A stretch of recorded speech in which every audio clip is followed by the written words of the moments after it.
हम कुछ पोर्शन जो है वो अब कंप्यूटर करने की कोशिश करते हैं।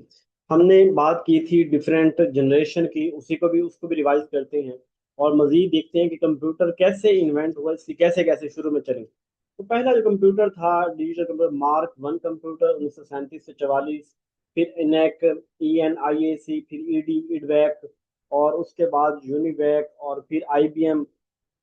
तो ये हमारे पास डिफरेंट जो है वो, फिर एप्पल कंप्यूटर हो गया, IBM PC हो गया। ये हमारे पास डिफरेंट तरह के कंप्यूटर आते रहे। अब जो पहला कंप्यूटर था मार्क वन कंप्यूटर 1937 से 44 के अंदर, hard Harvard Acton of Harvard University develop, ये हार्वर्ड एक्टन था हार्वर्ड यूनिवर्सिटी का, उसने कंप्यूटर डेवलप किया था जिसका नाम था मार्क वन। ये 1944 के अंदर IBM की मदद से, IBM कंपनी है, और it was first automatic electromagnetic computer, it could multiply 10 digits in 5 second.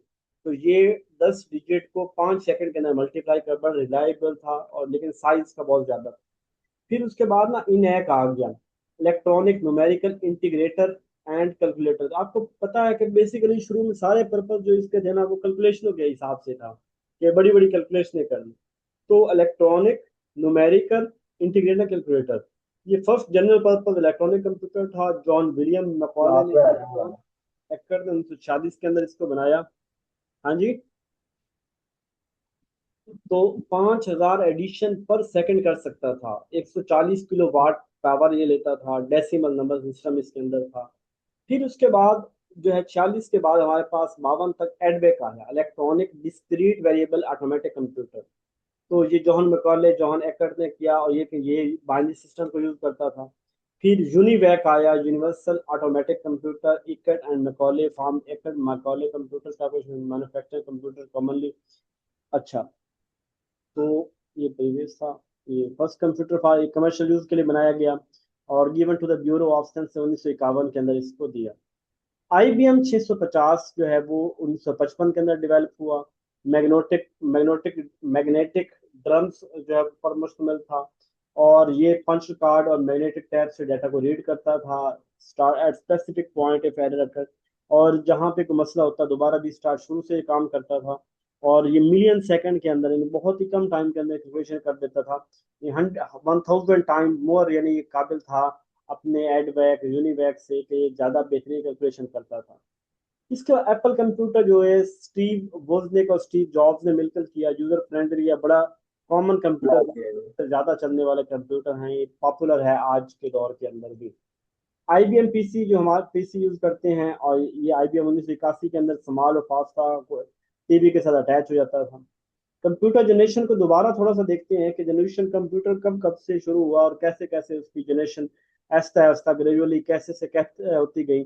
इसके अंदर हम जो है वो बात करेंगे, जैसे हमारे पास 5 जनरेशन है। पहली जनरेशन के अंदर हम क्या करते हैं कि 1940 से 1959 तक ये जनरेशन थी जिसके अंदर वैक्यूम ट्यूब यूज किए थे, जो इनिवैक और यूनिवैक इसी के अंदर आते हैं। वैक्यूम ट्यूब और only electronic component available during, उस दौर के अंदर यही एक इलेक्ट्रॉनिक कंपोनेंट था, और यही मिलियन सेकंड के अंदर हम कैलकुलेशन कर लेते थे। फिर बाद में इसके नुकसान ये थे कि इसका साइज बहुत बड़ा था। ये जो था फर्स्ट जनरेशन कंप्यूटर जो वैक्यूम ट्यूब वाले थे, तो एनर्जी कंज्यूम बहुत ज्यादा एनर्जी लेते थे, बड़ी जल्दी गर्म हो जाता था, स्पीड बहुत कम थी, मशीन लैंग्वेज इसमें।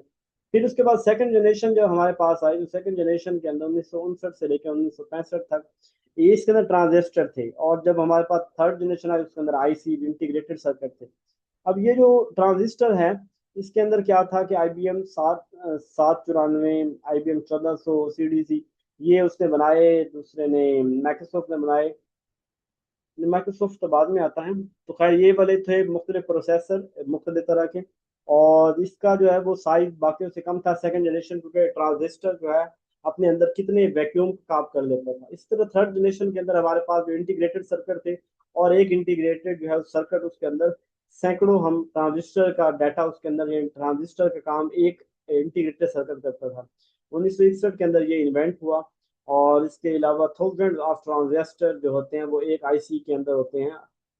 Small size, reliable energy, calculate data for nano second, ये सारे काम ये करता है।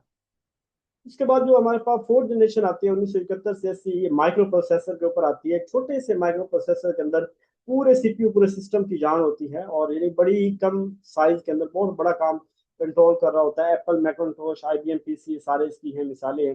फिफ्थ जनरेशन कंप्यूटर जिसमें आर्टिफिशियल इंटेलिजेंस है, सिस्टम खुद ही समझ लेता है, यानी कि सिस्टम समटाइम अपने बनाने वाले को भी मार देता है। ये जो हम मूवीज समटाइम ऐसे देखती हैं कि एआई की वजह से क्या कुछ तबाहियां हो रही हैं।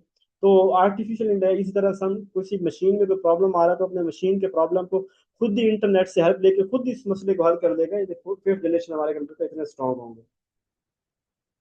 अच्छा, electronic device use in computer different generation. हमारे पास देखें वैक्यूम ट्यूब शुरू में थे, फिर ट्रांजिस्टर आ गया, फिर इंटीग्रेटेड सर्किट आ गए।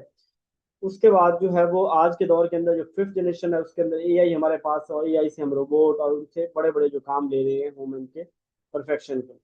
तो करंट जनरेशन जो है इसके अंदर आर्टिफिशियल इंटेलिजेंस है, लैंग्वेज को खुद ब खुद प्रोसेस कर सकता है, नॉलेज बेस्ड सिस्टम है, पैरेलल प्रोसेसिंग है, और रोबोटिक इंटीग्रेशन इसके अंदर है।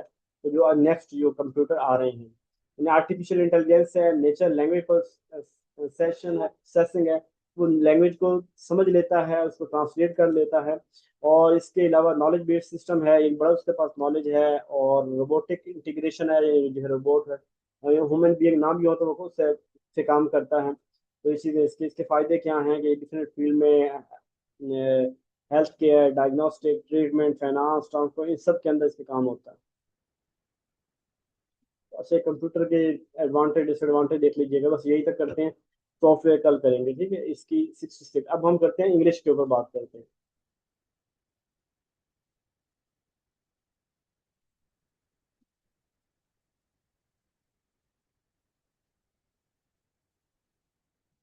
इंग्लिश की हमने जो है वो वोकेबलरी की थी 81 तक, आज 90 तक कर लेते हैं जस्ट।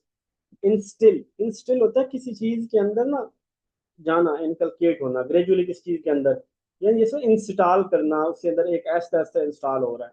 किसी के अंदर वैल्यूज की इंस्टॉल इंस्टिल कर दो, तो हम कहते हैं कि आइडियाज ग्रेजुअली जो है मेरे अंदर आ रहे हैं, या उसको उसने मुझे अपने आइडियाज ग्रेजुअली इंस्टिल किए मेरे अंदर। इम्प्लांट करना, इनकलकेट करना, किसी के अंदर शामिल कर देना। तो टीचर इंस्टिल वैल्यू, टीचर जो है ये वैल्यूज को इंस्टॉल करते हैं, ये वैल्यूज को जो है वो देते हैं, तो इसे हम इंस्टिल बोलते हैं।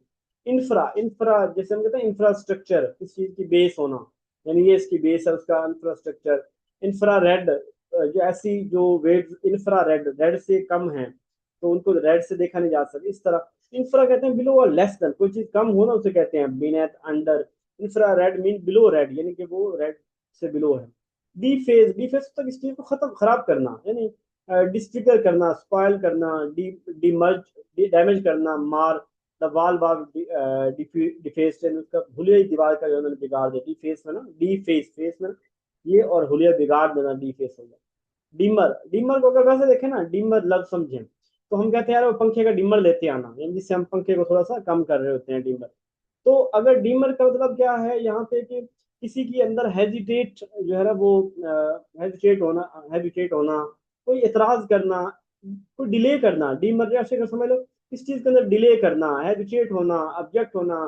तो शी डिमोड बिफोर रिप्लाइंग, उसने जो है वो, और इसको समझ आप कह सकते हैं कि हेजिटेट करने वाला, ऑब्जेक्ट करने वाला, उसने हेजिटेट किया या उसने ऑब्जेक्ट किया रिप्लाई करने से पहले। डिजास्टर जैसे हम कहते हैं कैटास्ट्रॉफ, टेरेबल, स्टन। तो ये वाले जो द फ्लड बाद का डिजास्टर, बड़ा ही तबाही थी।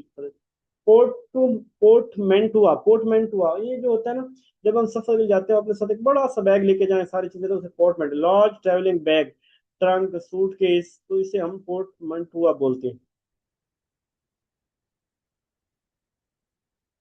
वायलेट करना, किसी चीज के ना हद क्रॉस करना, रूल को जो है ना ब्रेक करना, तो इन फ्रेंच ब्रीच करना, रूल्स को ब्रेक करना, तो रूल्स वर वायलेटेड।